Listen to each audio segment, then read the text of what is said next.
I've had a lot of fun in recovery. It's like medicine. The Haven is by far the coolest thing I've ever done.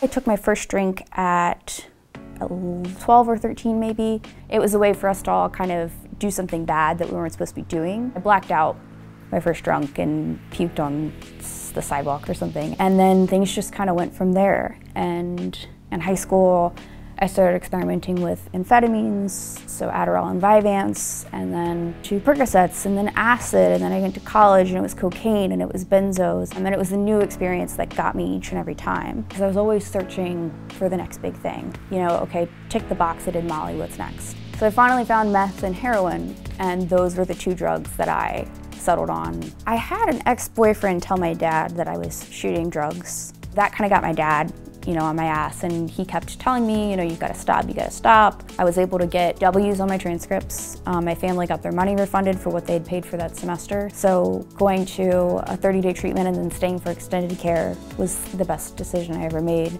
It was just an exercise of surrendering and saying, I don't know what's best for myself, so maybe if these people are telling me to do it, this is what I need to do. My therapist and treatment center thought it would be good for me to get into a sober living house that had young people, and especially young people who are going to college. The obvious place to go is the Haven. When I was at the Haven, I was a resident. There was a lot of structure here that was great. And at the same time, there was a lot of freedom too. It didn't feel like someone was, you know, like Big Brother was breathing down my neck, because the house managers were my age and, you know, young college students themselves. It really felt like they genuinely cared. I lived at the Haven for about a year, and then I did an aftercare program for about 6 months. The aftercare program is weekly drug testing. You meet with the house therapist. You go to the weekly 12-step meeting that the Haven offers, and it's really a way to stay connected to the community, even without being in the house. My parents have told me how proud they are, and I'm so fortunate that they have.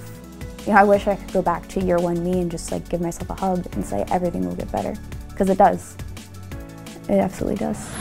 Students can now address addiction on college campuses 3 effective ways: the Haven Mentoring and Monitoring Program, the Haven Outpatient Centers, and the Haven Recovery Residences are all part of the Haven's continuum of care. Get back on a college track immediately at premier universities across the U.S. Stay connected. Call us at any time.